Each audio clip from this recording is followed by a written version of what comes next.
آگے جا کر خالد نے دستے کو ذرا سی دیر کے لیے روکا تو ایک بار پھر اپنے سواروں کے جذبے کو بھڑکایا۔ اسے ان سواروں کی شجاعت پر اعتماد تھا۔ مسلمان ابھی دور تھے۔ خالد نے ستربانوں کے بحروب میں اپنے 3-4 آدمی آگے بھیج دیے تھے جو مسلمانوں کی رفتار کی اور دیگر قوائف کی اطلاعیں دے رہے تھے۔ وہ باری باری پیچھے آتے اور بتاتے تھے کہ مسلمان کرایہ گمیم سے کتنی دور رہ گئے ہیں۔ خالد اطلاعوں کے مطابق اپنے دستے کی رفتار بڑھاتا جا رہا تھا۔ مسلمان رسول کریم صلی اللہ علیہ وسلم کی قیادت میں معمولی رفتار سے اس فندے کی طرف چلے آ رہے تھے جو ان کے لیے خالد کرال گمیم میں بچھانے جا رہا تھا۔ خالد اس اطلاع کو نہیں سمجھ سکا تھا کہ مسلمان اپنے ساتھ بہت سے دمبے اور بکرے لا رہے ہیں۔ اسے اس سوال کا جواب نہیں مل رہا تھا کہ وہ مکہ پر حملہ کرنے آ رہے ہیں تو دمبے اور بکرے کیوں ساتھ لا رہے ہیں۔ انہیں ڈر ہوگا کہ محاصرہ طول پکڑ گیا تو خوراک کم ہو جائے گی، خالد کے ایک ساتھی نے خیال ظاہر کیا۔ اس صورت میں وہ ان جانوروں کا گوشت کھائیں گے، اس کے سوا ان جانوروں کا اور کیا استعمال ہو سکتا ہے؟ بیچاروں کو معلوم نہیں کہ مکہ تک وہ پہنچ ہی نہیں سکیں گے۔ خالد نے کہا، ان کے دمبے اور بکرے ہم کھائیں گے۔ مسلمان ابھی کرال گمیم سے 15 میل دور اسفان کے مقام پر تھے کہ خالد اس سلسلہ کوہ میں داخل ہو گیا۔ اس نے اپنے دستے پہاڑیوں کے دامن میں ایک دوسرے سے دور دور رکنے کو کہا اور خود گھات کی موجود جگہ دیکھنے کے لیے آگے چلا گیا۔ وہ درے تک گیا، یہی راستہ تھا جس سے قافلے اور دستے گزرا کرتے تھے۔ وہ یہاں سے پہلے بھی گزرا تھا لیکن اس نے اس درے کو اس نگاہ سے کبھی نہیں دیکھا تھا جس نگاہ سے آج دیکھ رہا تھا۔ اس نے اس درے کو دائیں بائیں والی بلندیوں پر جا کر دیکھا، نیچے آیا، چٹانوں کے پیچھے گیا اور گھوڑوں کو چھپانے کی ایسی جگہوں کو دیکھا جہاں سے وہ اشارہ ملتے ہی فوراً نکل آئے اور مسلمانوں پر بے خبری میں ٹوٹ پڑے۔ وہ مارچ 628 عیسوی کے آخری دن تھے۔ موسم ابھی سرد تھا مگر خالد کا اور اس کے گھوڑوں کا پسینہ بہہ رہا تھا۔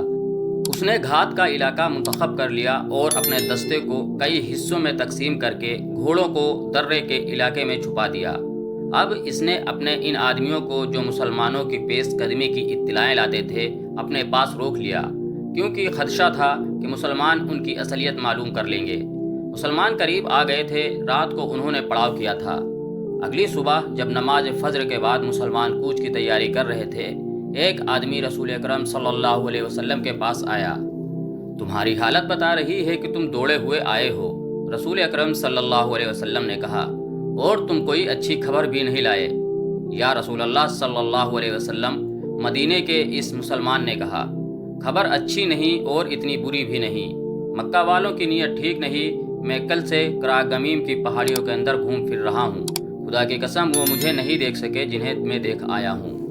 میں نے ان کی تمام نقل و حرکت دیکھی ہے۔ کون ہے وہ؟ اہل قریش کے سوا اور کون ہو سکتا ہے؟ اس نے جواب دیا، وہ سب گھڑ سوار ہیں اور درے کے ارد گرد کی چٹانوں میں چھپ گئے ہیں۔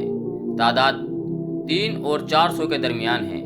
رسول کریم صلی اللہ علیہ وسلم کے اس جاسوس نے کہا، میں نے اگر صحیح پہچانا ہے تو وہ خالد بن ولید ہے جس کی بھاگ دوڑ کو میں سارا دن چھپ چھپ کر دیکھتا رہا ہوں۔ میں اتنا قریب چلا گیا تھا کہ وہ مجھے دیکھتے تو قتل کر دیتے۔ خالد نے اپنے سواروں کو دروں کے ارد گرد پھیلا کر چھپا دیا ہے۔ کیا یہ غلط ہوگا کہ وہ گھات میں بیٹھ گئے ہیں؟ مکہ والوں کو ہمارے آنے کی اطلاع ملی تو وہ سمجھے ہوں گے کہ ہم مکہ کا محاصرہ کرنے آئے ہیں۔ صحابہ اکرام میں سے کسی نے کہا، قسم خدا کی جس کے ہاتھ میں ہم سب کی جان ہے، رسول اکرم صلی اللہ علیہ وسلم نے فرمایا، اہل قریش مجھے لڑائی کے لیے للکاریں گے تو بھی میں نہیں لڑوں گا۔ ہم جس ارادے سے آئے ہیں اس ارادے کو بدلیں گے نہیں۔ ہماری نیت مکہ میں جا کر عمرہ کرنے کی ہے اور ہم یہ دمبے اور بکرے قربانی کے لیے ساتھ لائے ہیں۔ میں اپنی نیت میں تبدیلی کر کے خدائے ذوالجلال کو ناراض نہیں کروں گا۔ ہم خون خرابہ نہیں عمرہ کرنے آئے ہیں۔ یا رسول اللہ صلی اللہ علیہ وسلم، ایک صحابی نے پوچھا، وہ درے میں ہمیں روکیں گے تو کیا ہم پر اپنے دشمن کا خون خرابہ جائز ہوگا؟ صحابہ اکرام رسول خدا صلی اللہ علیہ وسلم کے ارد گرد اکٹھے ہو گئے۔ اس صورتحال سے بچ کر نکلنے کے طریقوں اور راستوں پر بحث مباحثہ ہوا۔ رسول کریم صلی اللہ علیہ وسلم اچھے مشورے کو دھیان سے سنتے اور اس کے مطابق حکم صادر فرماتے تھے۔ آخر رسول خدا صلی اللہ علیہ وسلم نے حکم صادر فرمایا۔ آپ صلی اللہ علیہ وسلم نے 20 گھڑ سوار منتخب کیے اور انہیں اس ہدایت کے ساتھ آگے بھیج دیا کہ وہ کرائے گمیم تک چلے جائیں لیکن درے میں داخل نہ ہوں۔ وہ خالد کے دستے کا جائزہ لیتے رہیں اور یہ دستہ ان پر حملہ کرے تو یوں لڑیں کہ پیچھے کو ہٹتے آئیں اور بکھر کر رہیں۔ تاثر یہ دیں کہ یہ مدینہ والوں کا حرابل حبیث ہے۔ ان 20 سواروں کو دعاؤں کے ساتھ روانہ کر کے باقی اہل مدینہ کا راستہ آپ صلی اللہ علیہ وسلم نے بدل دیا۔ آپ صلی اللہ علیہ وسلم نے جو راستہ اختیار کیا وہ بہت ہی دشوار گزار تھا اور لمبا بھی تھا، لیکن آپ صلی اللہ علیہ وسلم لڑائی سے بچنے کی کوشش کر رہے تھے۔ ایک مشکل یہ بھی تھی کہ اہل مدینہ میں کوئی ایک بھی آدمی نہ تھا جو اس راستے سے واقف ہوتا۔ یہ ایک اور دری تھا جو سنی المرار کہلاتا تھا، اسے جات الحنجل بھی کہتے تھے۔ رسول کریم صلی اللہ علیہ وسلم اپنے ساتھیوں کے ساتھ اس درے میں داخل ہو گئے اور سلسلہ کوہ کے ایسے راستے سے گزرے جہاں سے کوئی نہیں گزرا کرتا تھا۔ وہ راستہ کسی کے گزرنے کے قابل تھا ہی نہیں۔ خالد کی نظریں مسلمانوں کے حرابل دستے پر لگی ہوئی تھیں، لیکن حرابل کے یہ 20 سوار رک گئے تھے۔ کبھی ان کے 2-3 سوار درے تک آتے اور ادھر ادھر دیکھ کر واپس چلے جاتے۔ اگر وہ 20 کے 20 سوار درے میں آ بھی جاتے تو خالد انہیں گزر جانے دیتا، کیونکہ اس کا اصل شکار تو پیچھے آ رہا تھا۔ ان 20 سواروں پر حملہ کر کے وہ اپنی گھات کو بے نقاب نہیں کرنا چاہتا تھا۔ یہ کوئی پرانا واقعہ نہیں تھا، چند دن پہلے کی بات تھی۔ خالد پریشان ہو رہا تھا کہ مسلمانوں کا لشکر ابھی تک نظر نہیں آیا۔ کیا اس نے کوچ ملتوی کر دیا ہے یا اسے گھات کی خبر ہو گئی ہے؟ اس نے اپنے ایک شتر سوار سے کہا کہ وہ اپنے بحروق میں جائے اور دیکھے کہ مسلمان کہاں ہیں اور کیا کر رہے ہیں۔ اس دوران 20 مسلمان سواروں نے اپنی نقل و حرکت جاری رکھی۔ 1-2 مرتبہ وہ درے تک آئے اور ذرا رک کر واپس چلے گئے۔ 1-2 مرتبہ وہ پہاڑیوں میں کسی اور طرف سے داخل ہوئے۔ خالد چھپ چھپ کر ادھر آ گیا، وہ سوار وہاں سے بھی واپس چلے گئے۔ اس طرح انہوں نے خالد کی توجہ اپنے اوپر لگائے رکھی۔ خالد کے سوار اشارے کے انتظار میں گھات میں چھپے رہے۔ سورج غروب ہو چکا تھا جب خالد کا شتر سوار جاسوس واپس آیا۔ وہ وہاں نہیں ہے، جاسوس نے خالد کو بتایا۔ کیا تمہاری آنکھیں اب انسانوں کو نہیں دیکھ سکتی؟ خالد نے طنزیہ لہجے میں پوچھا۔ صرف ان انسانوں کو دیکھ سکتی ہیں جو موجود ہوں، شتر سوار نے کہا۔ جو نہیں ہے وہ نہیں ہے، وہ کوچ کر گئے ہیں، کدھر گئے ہیں میں نہیں بتا سکتا۔ خالد اور زیادہ پریشان ہو گیا۔ صحرا کی شام گہری ہو گئی تو اس نے محسوس کیا کہ مسلمانوں کے حرابل کے سوار بھی وہاں نہیں ہیں۔ اسے ان کے کسی گھوڑے کی ہنہنانے کی آواز تک سنائی نہیں دے رہی تھی۔ صبح طلوع ہوئی تو خالد نے درے سے نکل کر دیکھا 20 سوار غائب تھے۔ اسے اپنی ناکامی کا احساس ہونے لگا۔ اس کے ارادے اور اس کے جنگی منصوبے خاک میں ملتے نظر آئے۔ اس نے سوچا کہ خود اسفان تک چلا جائے، لیکن پہچانے جانے کے ڈر سے رکا رہا۔ اس نے 2-3 آدمی اونچی پہاڑیوں پر بھیج دیے کہ وہ ہر طرف نظر رکھیں۔ دن آدھا گزر گیا تھا، اسے کوئی اطلاع نہ ملی۔ مسلمانوں کے حرابل کے 20 سوار بھی نظر نہ آئے۔ اسے توقع تھی اب وہ آئیں گے۔ دوپہر کے لگ بھگ اس کا ایک سوار گھوڑا سر پر دوڑاتا اس کے پاس آ رکا۔ میرے ساتھ چلو، سوار نے تیز تیز بولتے ہوئے کہا۔ جو میں نے دیکھا ہے وہ تم بھی دیکھو۔ کیا دیکھا ہے تم نے؟ گرد، سوار نے کہا۔ خدا کی قسم وہ گرد کسی قافلے کی نہیں ہو سکتی۔ کیا ایسا نہیں ہو سکتا کہ وہ مسلمانوں کا لشکر ہو؟ خالد نے گھوڑے کو ایڑ لگائی اور مکہ کی سمت پہاڑی علاقے سے نکل گیا۔ اسے زمین سے گرد کے بادل اٹھتے دکھائی دیے۔ خدا کی قسم، خالد نے کہا، قبیلہ قریش میں کوئی ایسا نہیں جو محمد صلی اللہ علیہ وسلم جیسا دانشمند ہو۔ وہ میری گھات سے نکل گیا ہے۔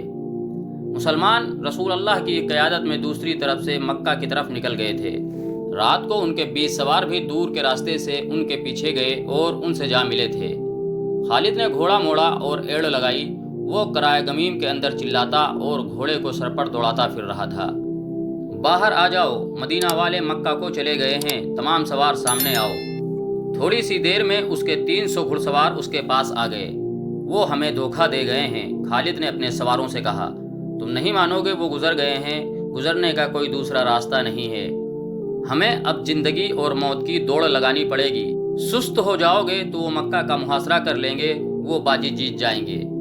آج مدینے کے راستے پر جب مدینہ قریب رہ گیا تھا، خالد کو یاد آ رہا تھا کہ اسے مکہ پر مسلمانوں کے قبضے کا ڈر تو تھا، لیکن وہ رسول کریم صلی اللہ علیہ وسلم کی اس چال پر اش اش کر اٹھا تھا۔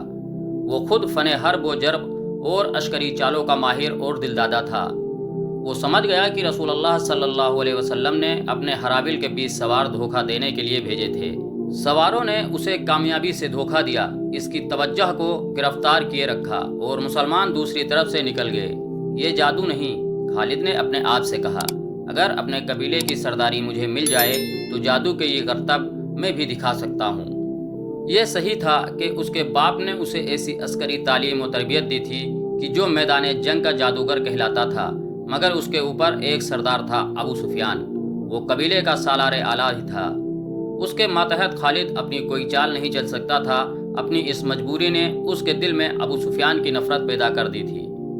اسے چند دن پہلے کا یہ واقعہ یاد آ رہا تھا۔ 1400 مسلمان اس کی گھات کو دھوکہ دے کر مکہ کی طرف نکل گئے تھے۔ اس نے یہ سوچا ہی نہیں کہ 300 سواروں سے مسلمانوں پر عقب سے حملہ کر دیں۔ اسے احساس تھا کہ جو مسلمان قلیل تعداد میں کثیر تعداد کے دشمن کو شکست دے سکتے ہیں، انہیں 300 سواروں سے شکست نہیں دی جا سکتی، کیونکہ وہ کثیر تعداد میں ہیں۔ اسے مکہ ہاتھ سے جاتا نظر آنے لگا تھا، اور اسے یہ خفت بھی محسوس ہونے لگی تھی کہ اس کی گھات کی ناکامی پر ابو سفیان اسے تانے دے گا اور ہنسی اڑائے گا۔ پھر اسے قریش کی شکست اور مکہ کے سقوط کا مجرم کہا جائے گا۔ اس نے اپنے سواروں کو ایک راستہ سمجھا کر کہا کہ مسلمانوں سے پہلے مکہ پہنچنا ہے۔ یہ دور کا راستہ تھا، لیکن وہ مسلمانوں کی نظروں سے بچنے کی کوشش کر رہا تھا۔ اس کے 300 سواروں نے گھوڑوں کو ایڑ لگا دی۔ راستہ لمبا ہونے کی وجہ سے 3 میل کا فاصلہ 1.5 گنا ہو گیا تھا، جسے خالد نے رفتار سے کم کرنے کے جتن کر رہا تھا۔ عربی نسل کے اعلیٰ گھوڑے شام سے بہت پہلے مکہ پہنچ گئے۔ وہاں مسلمانوں کی ابھی ہوا بھی نہیں پہنچی تھی۔ مکہ کے لوگ گھوڑوں کے شور و گل پر گھروں سے نکل آئے۔ ابو سفیان بھی باہر آ گیا۔ کیا تمہاری گھات کامیاب رہی؟ ابو سفیان نے پوچھا۔ وہ گھات میں آئے ہی نہیں، خالد نے گھوڑے سے کود کر اترتے ہوئے کہا، کیا تم مکہ کے ارد گرد ایسی خندق کھدوا سکتے ہو جیسی محمد صلی اللہ علیہ وسلم نے مدینہ کے ارد گرد کھدوائی تھی؟ وہ کہاں ہے؟ ابو سفیان نے گھبرائی ہوئی آواز میں پوچھا۔ کیا یہ بہتر نہیں ہوگا کہ مجھے ان کی کچھ خبر دو؟ جتنی دیر میں تم خبر سنتے اور سوچتے ہو، اتنی دیر میں وہ مکہ کو محاصرے میں لے لیں گے، خالد نے کہا۔ حبل اور عجا کی عظمت کی قسم، وہ پہاڑوں اور چٹانوں کو روندتے آ رہے ہیں۔ اگر وہ کرائے گمیم میں سے یا کسی اور راستے سے گزرے ہیں تو وہ انسان نہیں۔ کوئی پیادہ وہاں سے اتنی تیزی سے نہیں گزر سکتا جتنی تیزی سے وہ گزر آئے ہیں۔ خالد، ابو سفیان نے کہا، ذرا ٹھنڈے ہو کر سوچو، خدا کی قسم گھبراہٹ سے تمہاری آواز کانپ رہی ہے۔ ابو سفیان، خالد نے جل کر کہا، تم میں صرف یہ خوبی ہے کہ تم میرے قبیلے کے سردار ہو۔ میں تمہیں یہ بتا رہا ہوں کہ ان کے لیے مکہ کی اینٹ سے اینٹ بجا دینا کوئی مشکل نہیں۔ خالد نے دیکھا کہ اس کے 2 ساتھی سالار اکرمہ اور صفوان قریب کھڑے تھے۔ خالد نے ان سے کہا، آج بھول جاؤ کہ تمہارا سردار کون ہے، صرف یہ یاد رکھو کہ مکہ پر طوفان آ رہا ہے۔ اپنی آن کو بچاؤ، یہاں کھڑے ایک دوسرے کے منہ کو نہ دیکھو۔ اپنے شہر کو بچاؤ، اپنے دیوتاؤں کو بچاؤ۔ سارے شہر میں بھگدڑ برپا ہو گئی۔ لڑنے والے لوگ برچھیاں، تلواریں اور تیر کمان اٹھائے مکہ کے دفاع کو نکل آئے۔ عورتوں اور بچوں کو ایسے بڑے مکانوں میں منتقل کیا جانے لگا جو قلعوں جیسے تھے۔ جوان عورتیں بھی لڑنے کے لیے تیار ہو گئیں۔ یہ ان کے شہر کا اور جان و مال کا ہی نہیں، ان کے مذہب کا بھی مسئلہ تھا۔ یہ 2 نظریوں کی ٹکر تھی، لیکن خالد اسے اپنی ذاتی وقار کا اور اپنے خاندانی وقار کا مسئلہ سمجھتا تھا۔ اس کا خاندان جنگ و جدل کے لیے مشہور تھا۔ اس کے باپ کو لوگ عسکری قائد کہا کرتے تھے۔ خالد اپنے خاندان کے نام اور خاندانی روایت کو زندہ رکھنے کی سرتوڑ کوشش کر رہا تھا۔ اس نے ابو سفیان کو نظر انداز کر دیا، اکرمہ اور صفوان کو ساتھ لیا اور ایسی چالیں سوچ لی جن سے وہ مسلمانوں کو شہر سے دور رکھ سکتا تھا۔ اس نے سواروں کی کچھ تعداد اس کام کے لیے منتخب کر لی کہ یہ سوار شہر سے دور چلے جائیں اور مسلمان آگے محاصرہ کر لیں تو یہ گھڑ سوار عقب سے محاصرے پر حملہ کر دیں، مگر وہاں جم کر لڑے نہیں، بلکہ محاصرے میں کہیں سگاف ڈال کر بھاگ جائیں۔ شہر میں افراتفری اور لڑنے والوں کی بھاگ دوڑ اور للکار میں چند ایک عورتوں کی مترنم آوازیں سنائی دینے لگیں۔ ان کی آوازیں ایک آواز بن گئی تھیں۔ وہ جامعہ گیت گا رہی تھیں جس میں رسول اللہ کے قتل کا ذکر تھا۔ بڑا جوشیلا اور بھڑکا دینے والا گیت تھا۔ یہ عورتیں گلیوں میں یہ گیت گاتی پھر رہی تھیں۔